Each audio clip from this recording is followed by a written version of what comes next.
The prayers of Jesus are shaped by the Psalms. If you read the Gospels, Matthew, Mark, Luke, and John, there's several examples of the Psalms giving Jesus the words he prays in critical moments.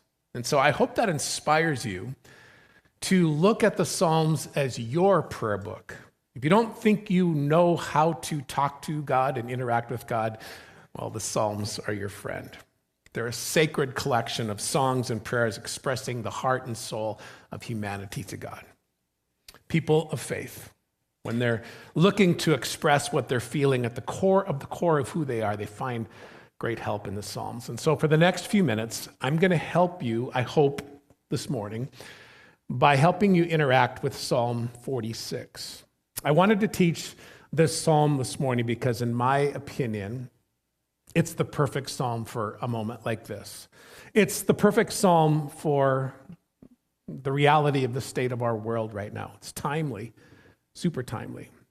It's a great psalm for fear and anxiety and uncertainty, which is what some of you are feeling right now. So here we go. This is the beginning. And some of you are going to be very familiar with these first lines. It starts like this. God is our refuge and strength, an ever-present help in trouble. Therefore, we will not fear. Though the earth give way and the mountains fall into the heart of the sea, though its waters roar and foam and the mountains quake with their surging.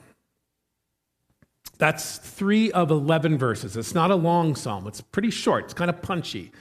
And as we work through Psalm 46 in its entirety, I want you to get familiar with what looks to be the psalmist's intent. And then hopefully that will help you start thinking about how you can access these words when you need them, whether that's today or another day. And a quick side note for what I'm going to do here. When I teach, I typically use one of the more common translations, usually the New Living Translation or the New International Version. Those have been the ones I've gone to over the years. But this morning, I'm going to use a newer translation of the scriptures called The Voice. It's a translation, it's still a translation, not a paraphrase, but it's a translation that I've found kind of helpful because I think it's kind of fresh for me. So for the rest of this message, I'm going to teach from the Voice translation.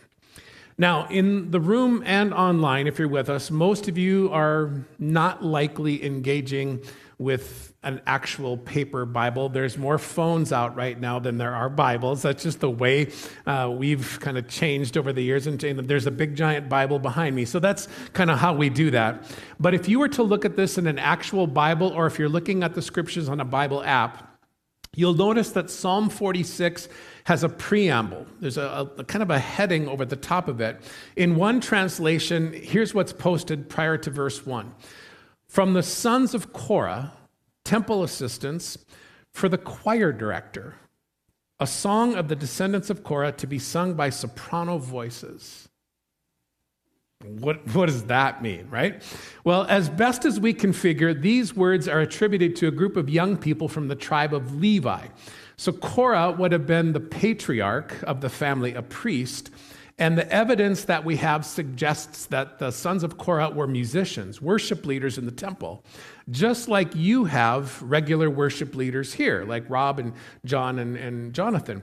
But it says this one is written for the choir director, who would be like the chief musician. Now, some churches have full-time worship pastors. You don't have that here, but Jonathan Parkin is the point leader for worship. So picture this psalm as being like a group of worship leaders writing a song and bringing it to Jonathan for affirmation. They want his approval and affirmation. That's sort of what's going on here in Psalm 46.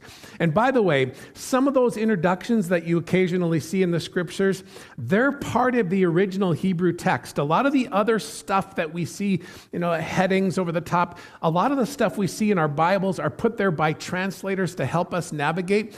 This, what you're seeing on screen right now, is part of the original Hebrew script, the old text. And in the original Hebrew translation, there's also this line that says Psalm 46 is a song for Alamoth. A song for Alamoth. Anybody know what that means? Any guesses? And I don't mind if you yell it out. Anybody know what a song for Alamoth means? Thank you. I don't either. So I can't help you with that. The best guess is right there in the English description. It's a song for a choir of singing girls, soprano voices. A couple of scholars wonder if Alamoth is a reference to a high-pitched stringed instrument, but most of the language nerds think this is a reference to sopranos or high-pitched singing. So feel free to research that on your own. Send me what you find, and we'll go from there. Anyway, regardless of whether you think these words are written to be sung by sopranos or played by an instrument, this is a bold psalm, a powerful psalm, a song of confidence, of triumph. There's stories that are kind of legendary about the reformer Martin Luther, that he was, that great reformer. When he was in great distress, and all the evidence we have, if you know anything about his life, there was lots of anxiety, lots of fear, lots of things. Word is that Luther used to say, "Let us sing the 46th Psalm together and let the devil do his worst." That he used to do this defiant thing. And I kind of like that. Now, Luther used to drink a lot of beer. We know that. And so sometimes I think maybe he was a little boozy, or a few drinks in when he would say stuff like that. But I kind of like that defiant tone of the psalm. So let's look at it more closely. And conveniently, the sons of Korah put some breaks, some helpful break lines right in the text. And again, if you look at this in an actual Bible or on an app or something like that, you'll see one of two words there. You see the word Selah sometimes. You see that after verse 3, and you see it after verse 7, and then you see it again at the end. Selah means pause. So if you read this psalm, or any psalm, and you see the word Selah, or it might be translated, depending on the translation's pause, that's what you see in the Voice translation. What this is it's an instruction from the original writers to stop briefly and pause and consider what was just said. It's a prompt for the reader to pause and sit for a few seconds and soak up what you just read or heard and feel it. And so what I'm going to do this morning is try to be faithful to the intent of the sons of Korah and teach Psalm 46 in the segments that they intended for it to be read or experienced. So 11 verses, 3 segments. So here's the first section again, now this time from the Voice translation. Here it is. God is our shelter and our strength. When troubles seem near, God is nearer, and he's ready to help. So why run and hide? No fear, no pacing, no biting fingernails. When the earth spins out of control, we are sure and fearless. When mountains crumble and the waters run wild, we are sure and fearless. Even in heavy winds and huge waves, or as mountains shake, we are sure and fearless. Selah.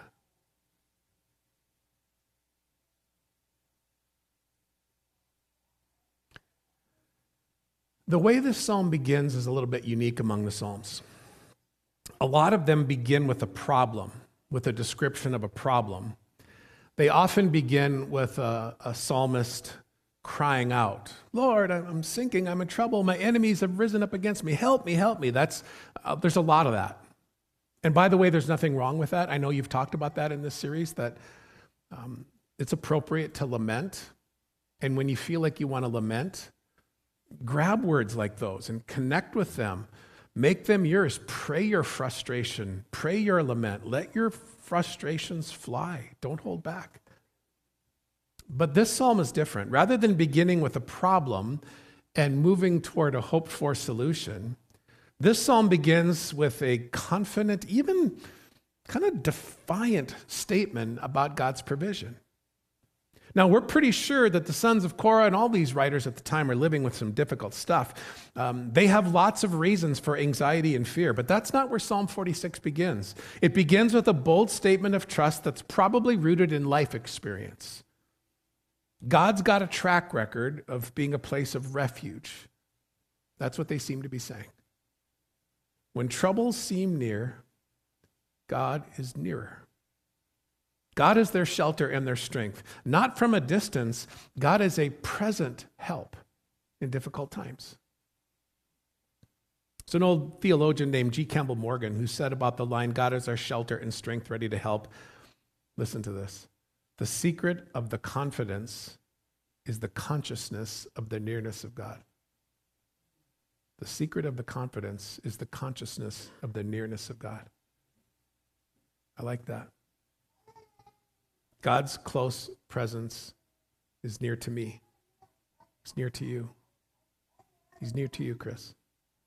That means he can and will help us when we need his help. That's just verse 1. Then there's verse 2. Therefore, we have no fear, no pacing, no biting of fingernails. Now, the psalmist is applying what some have called the logic of faith. If God is a real shelter, a real source of strength, a real help to his people, well, we don't have to fear, even when the crisis is real. And verse 2 says, when the earth spins out of control, we are sure and fearless. There's a European guy named Derek Kidner. He's one of my favorite commentators on the Psalms. And of this first part of Psalm 46, Kidner says, this robust, defiant tone suggests that it was composed at a time of crisis, which makes the confession of faith even doubly impressive. In other words, the writers are speaking to themselves, and they're declaring to anybody who might hear, we have trust in God, therefore we will not fear, though the earth give way and the mountains fall into the sea. Like that would ever happen. Well, I've experienced a few earthquakes. I'm not sure if you have. And trust me, it is very unsettling when the ground, which is normally stable, starts moving underneath your feet or your car. I've been in bed during earthquakes, I've been in kitchens, I've been in cars, and they're all freaky. When you realize how little control you have, when you experience a force way bigger than you, it's scary. It's humbling. When you're in any situation and you realize that what's happening is 100% out of your control, it's unsettling. The psalmists, in the way they write this, they're thinking about the most humbling natural phenomenon to illustrate their convictions, which leads them to the reasoned estimation that God is greater than any of these things. And if you want to push this to a place some of you might find a little bit uncomfortable or hard to get to be afraid is to rob God a little bit of his honor. Now, why the psalmists put the pauses in the text after these kind of declarations, doesn't it make sense now a little bit? Think about these big, bold statements, and the psalmists say, just don't rush through this. Like, sit in this. They say these bold, grand things off the top, knowing some readers are likely to say, yeah, woohoo, God's our shelter and our strength. But others are going to say, that's not really been my experience. So they're saying, hey, just pause. Think about that. When mountains crumble and waters run wild, even in heavy winds and huge waves, we are sure and fearless. Selah.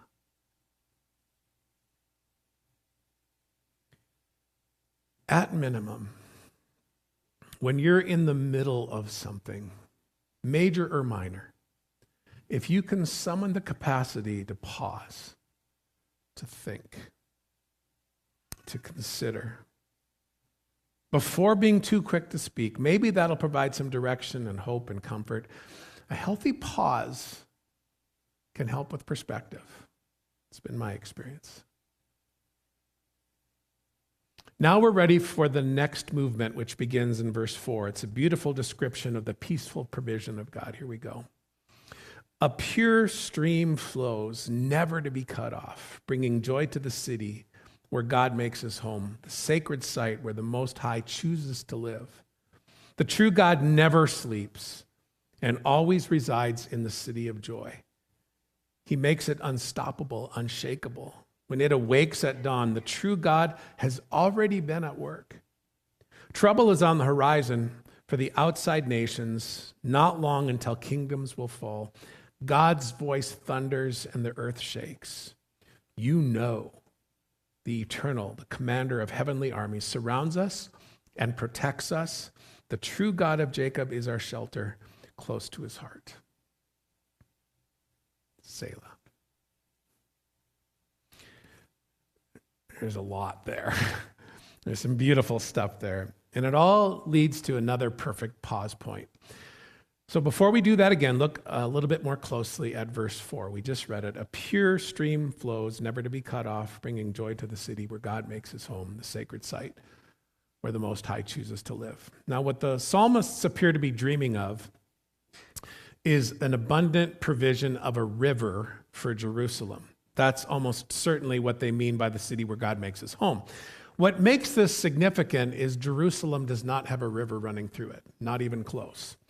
Jerusalem is fed historically by a series of small streams, but what the prophets are dreaming of is a day when a mighty river would flow through the heart of the city, through the temple itself. And you see other images like this that show up in Ezekiel 47 and Revelation 22. They're dreaming of a future reality. That's what the psalmists are dreaming of. So I'm asking a lot here. This is a little bit complex, but in the first section, remember how water is presented as something menacing? Remember that? Something to fear, waters running wild, heavy winds, huge waves. Now in this section, the psalmists are imagining life-giving river, which flows through the city of God and makes God happy. This is a time in history where nations would war with each other, and geography matters a lot. So cities on hills are more secure. It's easier to fend a city on a high plain against attackers, but you need water. Water is everything. And a walled city with an endless supply of water would be as good as it gets. So the water descriptions in verses 2 and 3 are descriptions of chaos, but the water descriptions in verse 4 are those of peace and abundance and calm. Jerusalem is glad and at peace because the city is okay. In addition to the secure walls, the best defense against their enemies is guaranteed water. The city is happy. God is our shelter and our strength.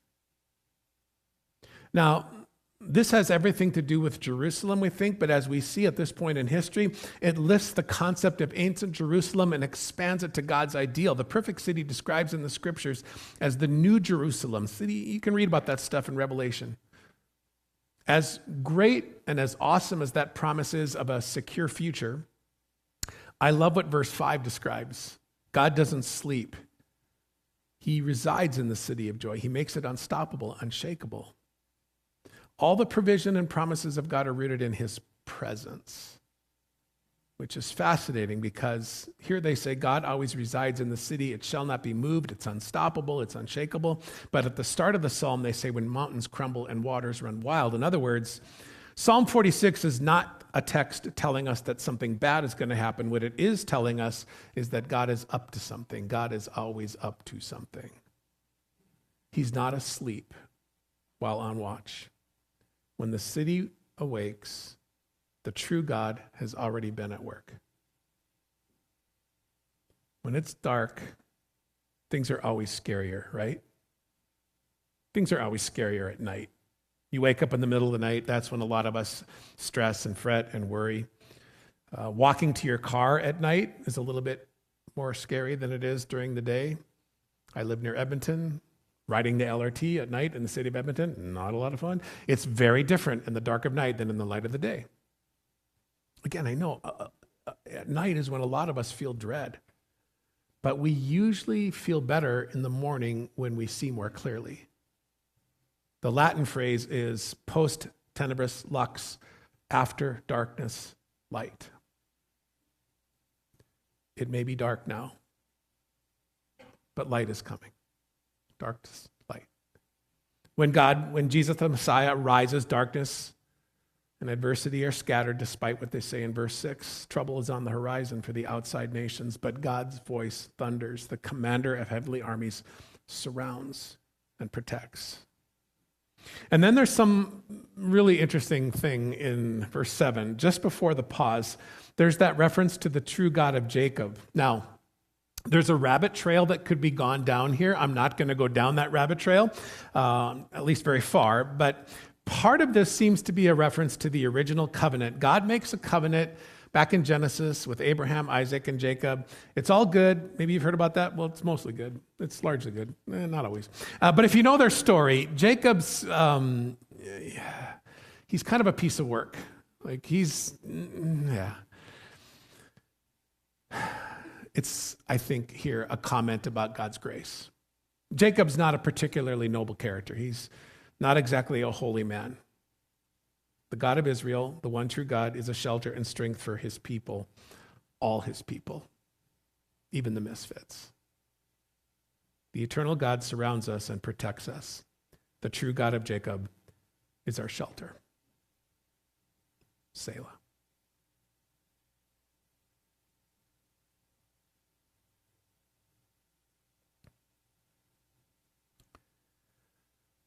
Okay, we're in the home stretch. Here's the final section, starting with verse 8. Come, gaze, fix your eyes on what the eternal can do. Amazing.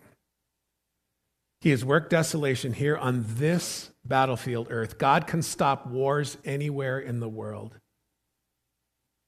I like the sound of that. He can make scrap of all weapons, snap bows, shatter spears, and burn shields. If in the first part of Psalm 46, the emphasis is on God as shelter and strength, near the end, there's a change in emphasis. Here, the writers are shifting towards consideration of the glory of God. They say in verse 8, slow down, be chill, see, gain perspective, look around and see the great works of God. Learn something about your Creator by looking at the world you live in. Now, we can see evidence of God's character and creativity in nature. Theologians call this general revelation, what the natural world reveals about God. I have a friend who calls creation the Bible of creation. But the psalmists here are also referencing God's hand in human history. That's the idea in the second part of verse 8. Now, admittedly, this is a uniquely Jewish perspective, the idea of being, when the battle is over, look around and see how God has helped us prevail against our enemies. Yeah, there's that. I have to imagine that if you're on the losing end of a battle, you're probably going to wonder where God was for you. That's natural human. Anyway, but from the perspective of the victors, God, I love it when you snap the bows and shatter the spears and burn the shields of the enemies. That's all I'm going to say about that. But now, as we wind up, look at verse 10.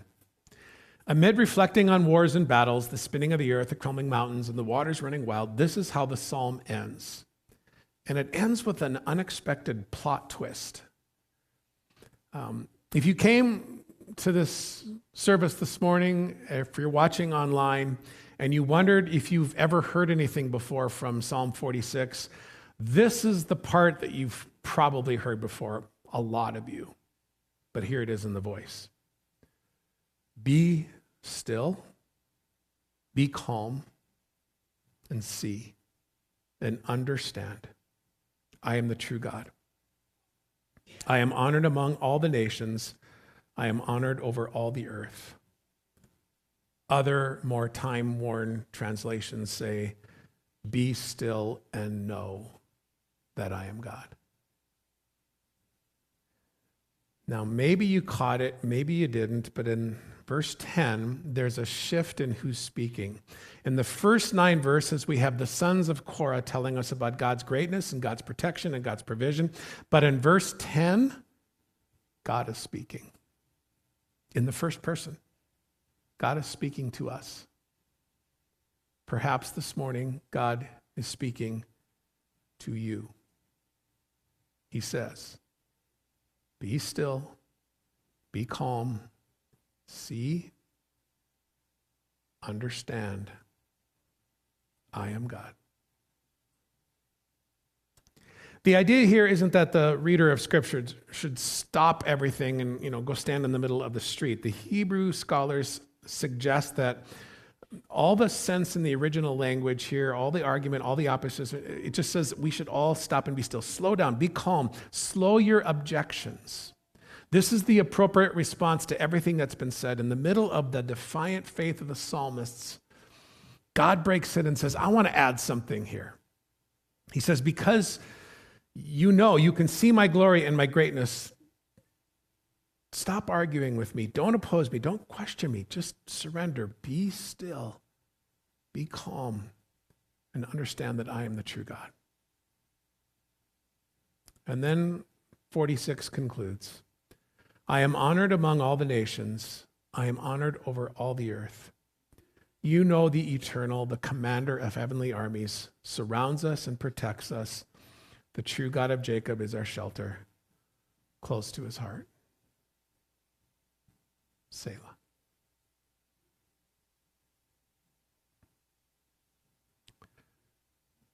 Verse 11 is a lot like verse 7. If Jonathan and the band were to put this psalm to music, if they were looking to be faithful to the original text, they'd probably come up with a chorus that reflects verses 7 and 11, the stuff about God's protection, the God of Jacob is a shelter. The idea is the same God who is exalted in all the earth is with us. So what else do we need?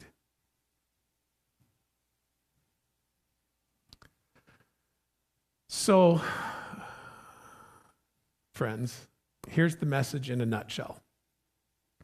Why we put things in nutshells, I don't understand. But here's the message in a nutshell, in a single sentence. The God who has declared that he will be exalted among the nations and all the earth, that God is with you. So whatever's going on right now for you, if things are good, if your world is peaceful, then praise God. I'm happy for you. Don't feel bad. Don't feel guilty. Don't ever feel bad about feeling good. Give God thanks. That's great. But if this is a challenging season, and for a number of you, I'm sure it is, listen. If the stress and the fear and the anxiety is high, I want you to know that you are a dearly loved child of God. And Grand Center Alliance Church is a rock that Jesus is building, and he's not even close to being done with. So fix your eyes on what the eternal can and has done, and as best you can, be still, be calm, and know that he is God. If your faith in Jesus Christ is in what he did for you on the cross to accomplish your salvation, he is with you. And it really doesn't get any better than that. Would you pray with me?